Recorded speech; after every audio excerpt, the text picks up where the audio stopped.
Bonjour à toutes et à tous, soyez les bienvenus à l'écoute de votre journal radio des activités sociales de l'énergie. Bonjour Emmanuel.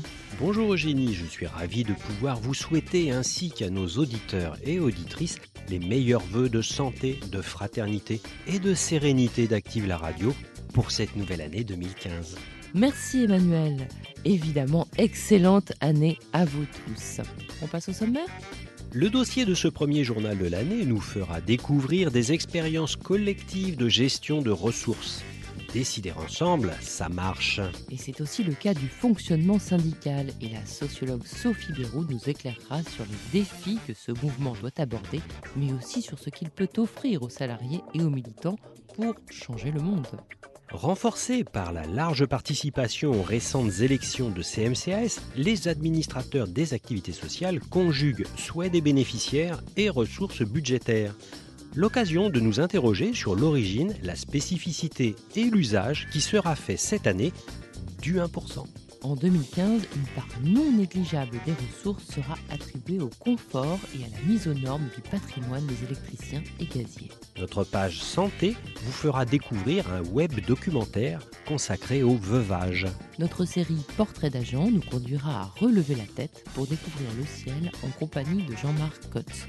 La page jeune est consacrée à un atelier démystifiant la violence au cinéma. On verra si ça n'est vraiment que du chiquet. Nous le verrons ensemble effectivement juste avant notre traditionnelle rubrique Bonnes nouvelles et bons plans, avec une aide au départ à la neige pour les familles, une sélection de séjours mais à prix préférentiel. Ouvrons sans plus attendre cette nouvelle année d'infos, Eugénie, non sans conseiller à nos auditeurs et auditrices de rendre une petite visite à leur SLV et CMCAS.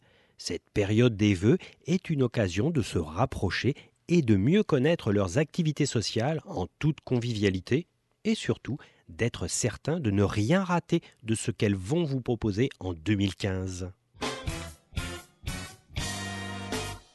Se mêler de ses propres affaires, c'est exactement ce dont il est question dans le dossier de ce mois-ci. Les biens communs sont ces ressources gérées en communauté et dans l'intérêt général. Il peut s'agir de la gestion de l'eau, des espaces agricoles, du logiciel libre ou d'une encyclopédie collaborative bien connue. Il peut s'agir aussi de savoirs universitaires en libre accès, d'établir des circuits alimentaires courts ou encore d'entreprises organisées en coopérative. Dans votre mensuel, vous découvrirez comment l'association Terre de Liens soustrait des fermes à la spéculation pour les confier à de jeunes agriculteurs bio. Un modèle différent mais viable qui redonne aux paysans une maîtrise de leur métier et de leur avenir. Des graines d'espoir en somme. Il y a aussi cet exemple d'habitat participatif à Montreuil, aux portes de Paris. 12 familles y ont repensé l'utilisation du terrain avec de l'autoconstruction, des salles communes, un jardin partagé, une toiture végétalisée et de la mixité sociale entre locataires, accédants et propriétaires. Cette mise en communauté de l'espace et des moyens permet surtout de penser la vie autrement avec une ouverture aux autres et sur le quartier. Par exemple, la création d'ateliers ouverts à tous. Et en plus, ça revient moins cher que de rester dans son petit coin à consommer bêtement tout seul. D'accord, ça ouvre bien des horizons, mais au sein des entreprises, ce rôle de partage et de mise en débat des questions sociales est dévolu aux partenaires sociaux. Et comme le monde du travail est en perpétuel changement, comment les organisations syndicales s'y adaptent-elles et ont-elles encore un avenir ? Eh bien, à ce sujet, l'analyse de l'universitaire Sophie Bérou est intéressante car elle démontre que parce que le travail reste nécessaire à 90% de la population active pour gagner sa vie, le syndicalisme conserve tout autant sa légitimité et son utilité pour les salariés. Mais la sociologue rappelle que les nouvelles formes de l'entreprise qui induisent précarisation de la main-d'œuvre ou encore les temps partiels imposés doivent conduire les organisations syndicales à repenser leur ancrage local. Par ailleurs, et au-delà de la défense collective et individuelle des salariés et privés d'emploi, le mouvement syndical offre aussi de belles opportunités. C'est un lieu de partage et d'apprentissage multiple, un lieu de formation et d'éducation populaire qui donne, selon la chercheuse, des clés de compréhension du monde et d'ouverture sur la société. Alors, engageons-nous. Bien sûr, mais en attendant, écoutons Sophie Bérou. Après, je pense qu'il y a une intervention aussi sur les lieux d'habitation, peut-être en faisant des liens avec des associations. Par exemple, comment toucher des femmes qui travaillent à temps partiel dans la grande distribution ou dans l'aide à domicile et qui n'ont pas le temps d'aller voir les syndicats. Un temps fractionné de travail, des enfants à charge, on peut peut-être les atteindre via les associations d'aide pour la scolarité, d'entraide vêtements ou autres. Et je pense qu'il y a un maillage peut-être avec le réseau associatif à faire pour donner plus de visibilité à l'acteur syndical. Parce qu'en fait, les syndicats font des choses déjà dans ces domaines-là, mais c'est pas très visible en fait, même s'il y a de l'action qui est faite. Évoquons maintenant le fonctionnement des activités sociales. Ces administrateurs conjuguent les souhaits des bénéficiaires et les possibilités budgétaires. L'occasion de rappeler d'où vient le 1% des électriciens et gaziers et l'utilisation qui en sera faite en 2015. Effectivement, et profitons de cette nouvelle année pour tordre le cou à une légende. Eh bien non, les agents ne cotisent pas pour partir en vacances. Au grand dam de certains, la vérité est que le fameux 1% est collecté sur la richesse économique créée dans la branche des IEG par les salariés eux-mêmes. Une autre vérité est qu'il est difficile de savoir exactement comment est calculé le 1%, et ce, malgré les demandes officielles des organismes sociaux. Alors, pour 2015, l'estimation de cette enveloppe s'élève à 478 millions d'euros. Cette somme, destinée au fonctionnement des activités sociales, est répartie entre la CCAS et les 69 CMCAS, au quotidien et au plus près des 650 000 bénéficiaires, ce qui représente quand même 1% de la population française. En clair, il s'agit d'activités de CMCAS, d'actions sanitaires et sociales, de restauration, de culture, d'assurance et bien sûr de vacances pour petits et grands. À ce chiffre s'ajoutent les participations des agents et leurs familles qui s'élèvent à 114 millions. Mais quelles sont les priorités des activités sociales pour cette année ? Alors, les grands chantiers annoncés par le trésorier de la CCAS, Nicolas Cano, porteront sur les vacances ainsi que sur la restauration. Au Cap d'Agde, 175 bungalows ont été remplacés par des mobil-homes modernes. Ils accueilleront les vacanciers dès cet été. À Porto Vecchio, un mur anti-bruit renforcera la quiétude du centre de vacances corse. En Gironde, à Arès, une nouvelle zone de baignade avec des jeux d'enfants sera aménagée. Des hectomètres de voirie et de réseau répondront aux nouvelles normes incendie et accessibilité pour les campings. Une attention spéciale est d'ailleurs portée au confort des personnes à mobilité réduite, tant sur les aménagements extérieurs qu'à ceux des logements. Et l'été prochain, les vacanciers pourront donner leur avis après avoir visité des hébergements témoins à Anglette, au Sables-d'Olonne ou à Fouesnant. L'une des raisons d'être des activités sociales est de se trouver au plus près des agents et leurs familles, même dans les moments les plus pénibles comme les accidents, les dégâts immobiliers ou encore les décès. Et c'est à ce moment de la vie, et surtout à celles et ceux qui restent, qu'est consacré le premier web documentaire de la CCAS. Tourner la page, ne pas refermer le livre est composé de photos, d'entretiens filmés de bénéficiaires des activités sociales et de sons. Interactif et multimédia, il témoigne de la nécessité de résister à la tentation du repli sur soi face à ce vide et de tenter de vivre sans. Et à ce sujet, Emmanuel, vous avez rencontré l'un des médecins conseils de la CCAS. Écoutons le docteur Costa.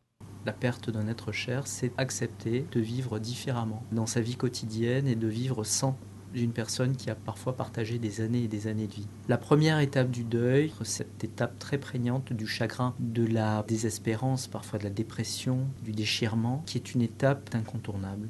Ensuite, se confronter à la solitude. C'est la raison pour laquelle l'accompagnement, le lien social qu'on prône dans les activités sociales est vraiment au cœur de la guérison ou de la cicatrisation. On n'oublie pas un être cher, mais la vie continue avec les forces qu'on veut bien y mettre, et ces forces qui apportent du plaisir, de l'épanouissement, de l'enrichissement. Alors ça peut être la famille, les amis bien sûr, ça peut être toutes sortes d'activités. Le militantisme, on sait que le militantisme et l'investissement militant fait du bien. Et puis profiter sans cynisme, le plus simplement du monde, pour retrouver ces rythmes qu'on n'avait pas forcément quand on était deux. Toujours dans notre page santé, j'ai le plaisir de vous annoncer le lancement des chroniques santé d'Active la radio.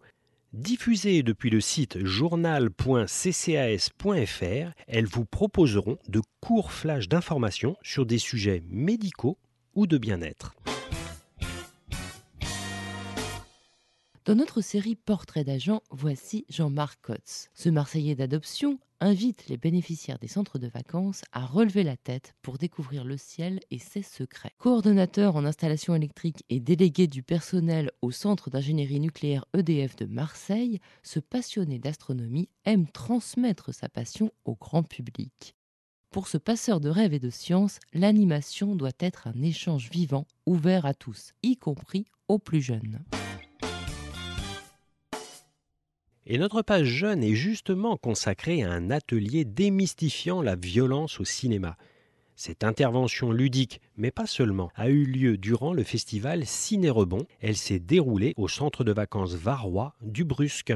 Alors, les coups dans les films, ce n'est vraiment que du chiquet ? Eh bien, c'est ce qu'ont démontré les intervenants, d'authentiques cascadeurs. Et pour les scènes de bagarre, par exemple, tout est exagéré, amplifié par le jeu des comédiens et les savoir-faire des techniciens situés derrière la caméra. Tout ceci pour un résultat bluffant. N'empêche, les jeunes stagiaires avouent être parfois choqués par certaines images ou situations. Et on peut les comprendre. Rappelons d'ailleurs que les adultes doivent aborder ces questions avec eux. Pour les aider, le Conseil supérieur de l'audiovisuel a publié en ligne un guide gratuit que l'on peut retrouver sur www.ccas.fr.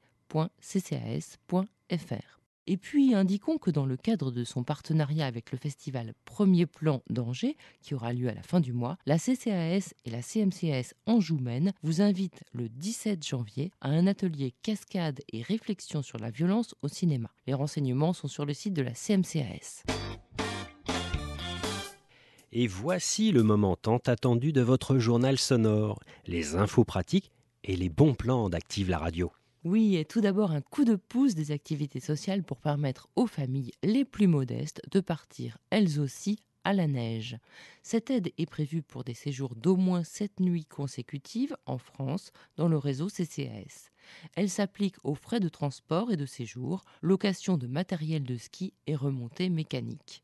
Ce dispositif est destiné aux 10 200 familles dont le coefficient social est inférieur ou égal à 7 500 €. Alors n'hésitez pas à contacter votre correspondant en SLV pour plus de renseignements. Et une bonne nouvelle pour le porte-monnaie des retraités. Les administrateurs des activités sociales ont décidé que les bons résultats de la CSMR devaient revenir aux 129 000 adhérents. Ainsi, en 2015, la cotisation baisse de 3% et un mois de cotisation est offert.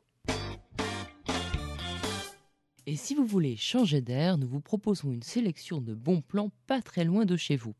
Tout d'abord, pour nos amis du Languedoc et de la région Midi-Pyrénées, la possibilité de s'offrir 2 jours de ski et de balnéo à un prix qu'il serait indécent de citer. Vous êtes logé à l'institution de Matemal dans les Pyrénées-Orientales. La formule comprend un forfait ski et l'entrée à l'espace hammam, sauna, jacuzzi de la station. Réservation et règlement à l'accueil du centre de vacances. Et pour les bénéficiaires du Grand Ouest ou de la région Nord-Pas-de-Calais, une première offre à Morgat. De la maison familiale CCAS, vous prendrez un grand bol d'air marin en parcourant les 1001 richesses de la splendide presqu'île de Crozon. Un peu plus au nord, en Normandie, le village gîte d'Auberville est un pied-à-terre face à la mer. Entre Deauville et Cabourg, vous partirez à la découverte de la côte fleurie dont la lumière a fait le bonheur des peintres impressionnistes. Cette destination a tout pour faire craquer nos amis d'Île-de-France en quête d'air pur. Et pour les sportifs et sportives, voici l'occasion de vivre une expérience exceptionnelle. Il s'agit d'allier ski et cerf-volant avec une initiation au snowkite en Haute-Loire. Entre le 15 février et le 1er mars, 2 séjours passion s'offrent à vous. Laissez-vous porter par le souffle du vent dans les paysages grandioses de la station des Estables. C'est un bout du monde que vous rejoindrez depuis votre camp de base situé au Monastier-sur-Gazeille. Toutes ces offres et bien d'autres vous attendent dans votre espace vacances sur le site ccas.fr. Il est maintenant temps pour nous de clore ce journal. Il vous a été proposé par la direction de la communication de la CCAS et le comité de coordination des CMCAS. Il vous a été présenté par Emmanuel Colonnier et Eugénie Barbeza. On se retrouve avec plaisir le mois prochain pour un nouveau numéro de votre journal radio. Et nous vous rappelons que nous attendons vos messages sur le répondeur d'Active la radio au numéro suivant. Le 01 48 18 60 44. Et pour encore plus d'interactivité avec vous, chers auditeurs, Active la radio s'est dotée d'une boîte email. ccas.activelaradio@gmail.com. Une question, une information à nous donner, un message à faire passer. Votre radio vous écoute et vous répond. Vous pouvez également retrouver l'actualité des activités sociales sur la page Facebook ou le compte Twitter de la CCAS, auquel vous pouvez accéder à partir de la page d'accueil du site ccas.fr. Au revoir à toutes et à tous. Au revoir Eugénie. Au revoir Emmanuel.